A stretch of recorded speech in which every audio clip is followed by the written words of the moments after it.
you never know when the crazy bad Kirk Cousins is going to show up. I mean, he did have 300 passing yards. They had the opportunities to win the game. I don't understand how we have these lapses from the Falcons. They lost by 20 points at home to the Seahawks a couple of weeks ago. They can look great and they can look horrible. Right. And this is a game that they should have easily won. And I'm not just bitter because it was one of my best bets for the week. Thank you if you watched the PFT Picks podcast. But I thought the Falcons, like 3.5 points. Why are they only favored by 3.5 points? Right. Like the Saints are in disarray. And I give Darren Rizzi a ton of credit for getting things under control and reversing that 7-game losing streak. They were one loss away from 1980's low water mark with the Aints when Peyton Manning tells a story about going to the game with his mom and his brothers, and he wanted to wear a bag like everyone else. It's like, no, Dad plays for this team. We can't wear the bag on our heads. That's how bad it was potentially going to be for the Saints. But I don't know. Do you think it was Saints won it or Falcons just, number two down their legs? Well, Saints won it. They did some good things in the game. You say that all the time. You're like, ooh, let's not have any bathroom talk. You say, oh, you shit the bed. Yeah. You say it all the time. Right. I know. Well, they're not, because it's like a fun thing to say. It's not an actual description of my early morning activities. Okay? All right? That's what I'm saying. All right. But either way, I do think the Saints won this game. I think to your thing and what you're talking about here is, one, there's a lot of pressure on this Falcons offense and Kirk Cousins. It's kind of the same thing in the Seattle game. They got to answer and go back almost every time. The Falcons defense is good. It's not great. That's what I would say. They got some good players in the secondary, but they're not super talented up front. They can't rush the passer. There's issues there, and you're seeing, like yesterday, Derek Carr had some time to wait some plays to develop downfield, and he threw some bombs to Marquez Valdez-Scantling that were game-changing type of second football game plays. with the team. And look, I give Derek Carr credit. Yeah. We're talking earlier about Aaron Rodgers. Right. Why wouldn't he throw it down the field? Marquez Valdez-Scantling just showed up.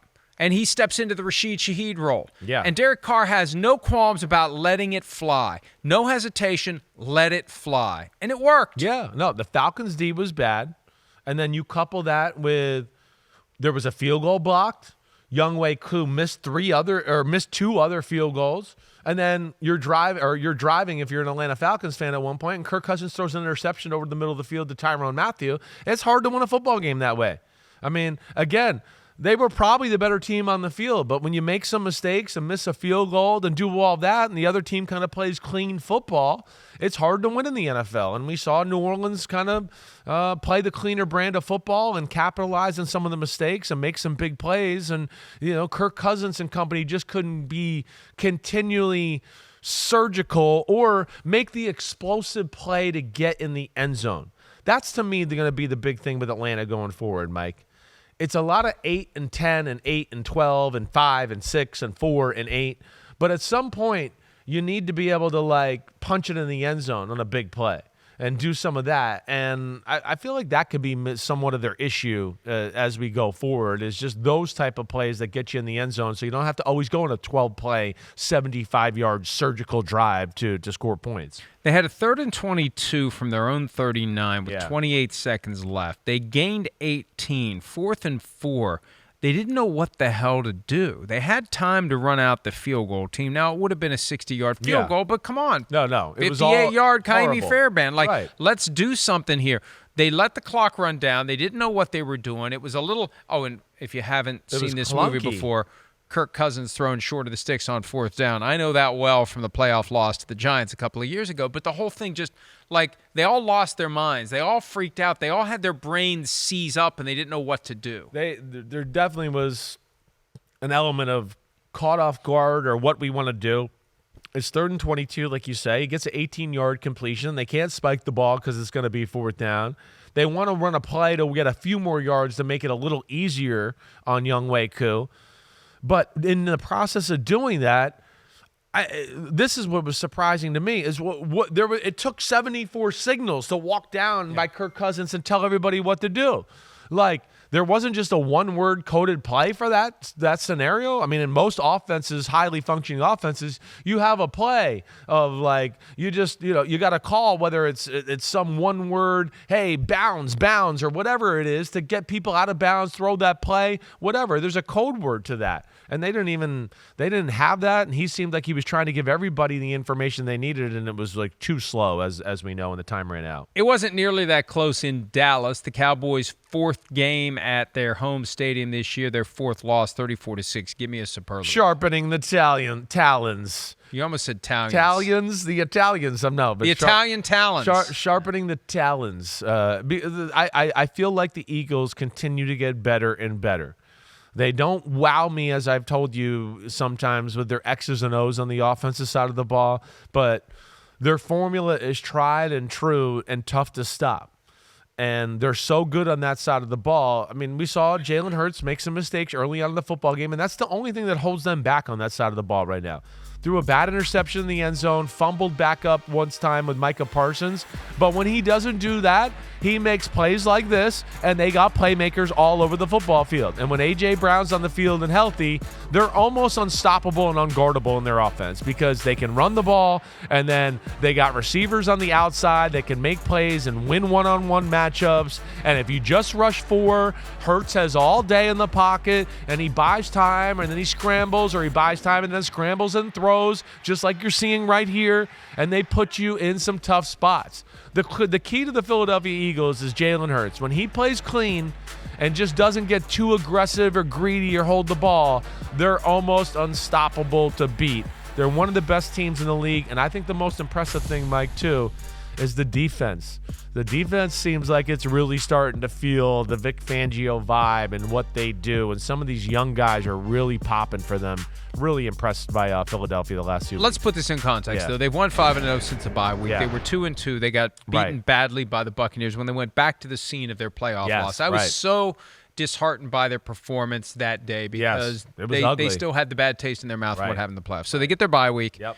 Browns, Giants, Bengals. Right. Now, they were impressive against the Bengals. Yes, and you and I both thought did we both pick the Bengals? I did. Yeah, we both picked the Bengals that day. Right. Jaguars, they played with their food a little bit and almost blew dominated, it. and then almost blew it. Almost blew it. Right. And then beat the Cowboys who hasn't beaten the Cowboys? The Cowboys don't have Dak Prescott. It was Cooper Rush. Right. It just feels like they're in disarray. So you're we'll find out how Thursday good night. they are. We'll find out Thursday night. Right. We'll find out against the Commanders. They've got a trip to the Rams. They've got a trip to Baltimore coming up. Yeah. So they've got some games. They play the Steelers December 15. Another game against the Commanders. We'll see if they can keep it going.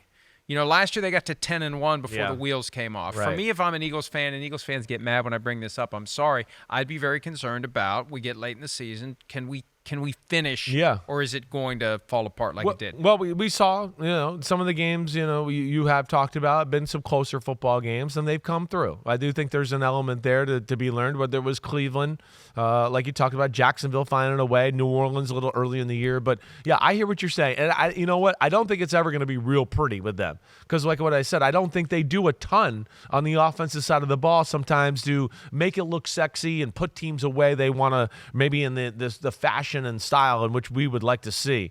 But I think this is going to continue to go up. And, man, I've got to just say, Quinyon Mitchell, the rookie corner, Guantanamo Bay, all right, he's damn good. And then Cooper DeJean.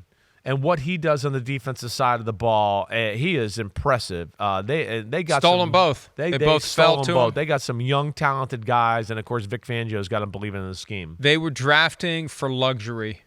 They had all their needs addressed, and they get those two guys to get it started. Incredible. Now, for the Cowboys, and this to me just kind of encapsulates my current attitude toward Jerry Jones and the Cowboys.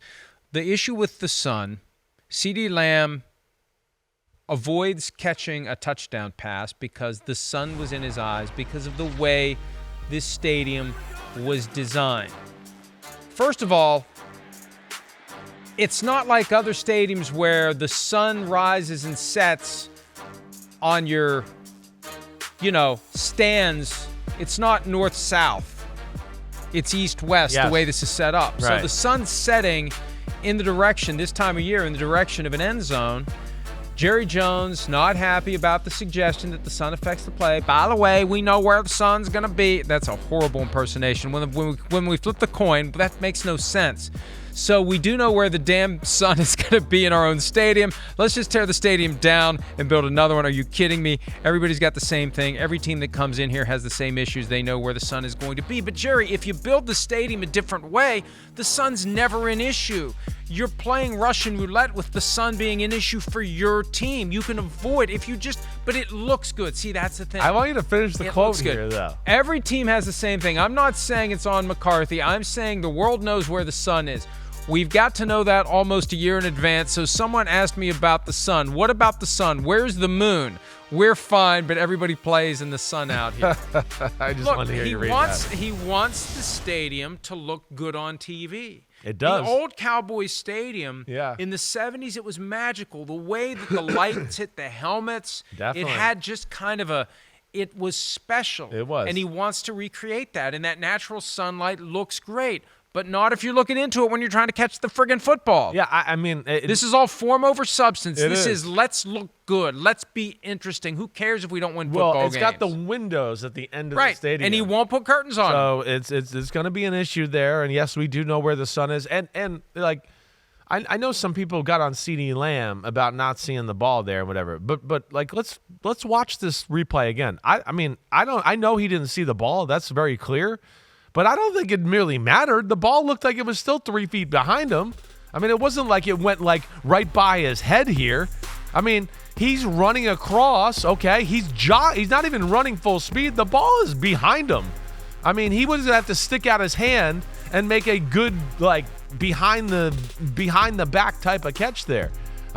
So again, I don't know if that really mattered all the way, but hey, Philadelphia gave Dallas some early chances to be in the game and have a second lifeline or whatever else, and Dallas didn't capitalize on that. And we know Dallas has just got so many issues throughout. We've said the whole year, it's CeeDee Lamb and Dak Prescott. Now there's no Dak Prescott. So CeeDee Lamb's going to start to disappear in front of us too. They're just not a good enough football team, and I think Philadelphia is going in the upward trajectory. If there's any method to what Jerry Jones was saying, I suppose it's this. Dallas won the toss, elected to receive, and the Eagles chose to defend the west goal, which meant, and this is what Jerry's saying, I think. You need to know where the sun is and when it's going to be where in relation to kickoff. Right. And what probably should have happened is McCarthy should have deferred, let the Eagles take the ball. The Cowboys defend the west end zone. So in the second quarter, when the sun is in that spot where it's piercing straight through, like that scene in Raiders of the Lost Ark when he puts the staff of – is it the staff – what was it? The staff of – it wasn't the staff of Amon-Ra, was it? That doesn't sound right. That's Amon-Ra St. Brown. But he puts the staff down and the sun hits just the right way and it just explodes and it looks great. Right. That was a good reference. Lord of the Rings last week, and now Raiders of the Lost Ark. Indiana Jones. You're on fire. It was the staff of Ra. It was the headpiece to the staff of Ra. Okay, gotcha. Once you put the headpiece on and it was in the right spot, it created this beautiful image. That's what happened yesterday. Yeah. So Mike McCarthy should have known, and I think this is what Jerry's saying. You shouldn't have elected to receive. You should have deferred, so then you'd pick the goal. So in the second quarter, this time of year when the sun is right there, it's the Eagles that would be looking into it. I think that's what he was saying. I think I don't disagree with you there. I think that's probably in a lot more colorful and an entertaining way. Right. Either way, I don't give a damn where the sun is, and I don't give a damn if they played on the moon or the sun. They're not good, and they would have got their ass whooped by the Eagles no matter what yesterday. All right. The Steelers beat the Commanders 28-27. I can't believe it took us this long to get to that I game. know. Let's go. I'm shocked. Who do you trust is the superlative here, because we talk about Aaron Rodgers, didn't trust Mike Williams, called him out for calling the wrong route, and running the wrong route against the Bills. Say what you will about Russell Wilson. He would never do what Aaron Rodgers did. Yeah. Ever. Right. Call out a teammate. And he will trust you the moment you walk through the door. He knows this is a professional receiver who runs routes, catches balls for a living. Top 10 draft pick with a great pedigree. Look at it. Just throw it up. I trust him to go get it. I trust him to go catch it. And back to what we were saying about Rodgers earlier, he doesn't trust his guys to do their jobs. No, maybe not. You're right about that. I think he wants to play it safe. And I don't know what those reasons are, but this is not the safe time in the NFL. It's an era right now where it's like you got to make plays. There's not a lot of opportunities to make big plays as a quarterback or an offense in the NFL. And when they arise, you got to make them. And again, that's where you look at that and go, wait, it was only 195 yards. But we talk about those 14 completions and you go, yeah, but 7 or 8 of them really changed field position or got them down and to score a touchdown and changed the dynamic of the game rather than, to your point, Aaron Rodgers, oh, here's a 3-yard gain, here's a 4-yard gain, here's a 3-yard gain. I only have to put 20 of those together for us to do what Wilson just did on one throw, right? And that's the difference. It feels very Seattle Legion of Boomish. Russell Wilson, run the ball, play defense. And Russell only cares about one stat, winning the game. No doubt about that. I don't disagree with you 4 interceptions in the first half just makes it more exciting when we win the game. And he's not going to lose sleep over that. No, you're right. And he's a very good deep ball thrower. And Mike Williams with George Pickens on the outside, and now you can have Calvin Austin or Van Jefferson work the inside of the field with Freiermuth. That's a pretty damn good combination. They're never going to look like the greatest show on turf for this like unbelievable offensive Don't explosion. need to. They don't need to. No, that defense. That's not what they want to do. They want to control and special the clock, teams. play D, and then when they get chances like this, he's going to give his guys opportunities. Look at these. These are all man-to-man. When it's man-to-man, he's going to be aggressive and go down the field. And he took advantage of it, and he throws some pretty deep ball. But that's the lesson to be learned. Trust your guys. Yeah. How long did it take them to get a receiver, or get a quarterback, who would just throw the freaking ball? I've been saying this for 2 years. Yeah. Why don't they just throw it to George Pickens every single play? He will go get it. Now, Russell Wilson isn't quite doing that yet, but he has no hesitation. It's definitely like improved big time, right? When in because doubt, we know what the guy give can him do. a chance. Right, exactly right. The Steelers, as I said earlier in the show, this is the best team they've had in a few years. They're a legit 7-2. Their offense is good enough this year for you to sit there and go, they can win games in the playoffs. And the defense, I think, will continue to get better and better. And we know they're damn good already. And I think that yesterday was the first time that I think Jaden Daniels, and I kind of had fun with this on the podcast last night. Yesterday was the first game where you went, life wasn't easy for Jaden Daniels yesterday. Right? It was like, well, hello, welcome to the NFL. Nice to meet TJ Watt and Alex Highsmith and a whole bunch of other crazy MFers on the Steelers front seven. You won't be running around and buying time and scrambling for first downs quite as easily today. Welcome to your first big-time NFL defense. Oh, hey, welcome to Mike Tomlin. Yes, you see one coverage when you snap the ball, and then when you get back to the top of your drop, oh, it's a different coverage and people aren't open. Yesterday was the first time we saw that offense look a little flustered. It was a lot of work. They couldn't run the ball on the Steelers defense. Still calm as hell and smooth as hell, Jaden Daniels. But I'm just saying the Steelers played pretty good. And, it was a weird game where you felt like the Steelers controlled early. And they were down 10. All of a sudden, they're down 10. And it was like Washington, got down by 10.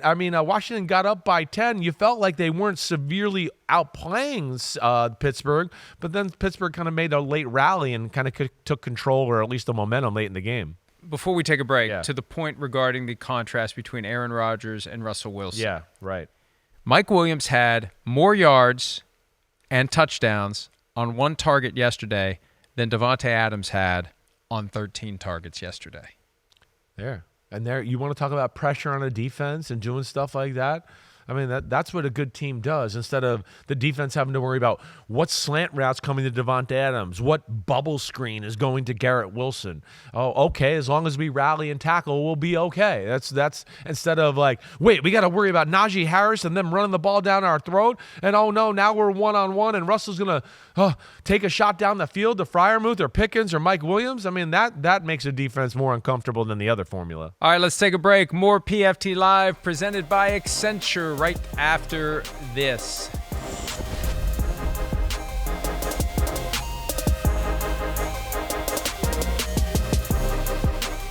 Hi, it's Mike Florio. Thanks for watching PFT on YouTube. Hit subscribe for the latest news and analysis from Pro Football Talk.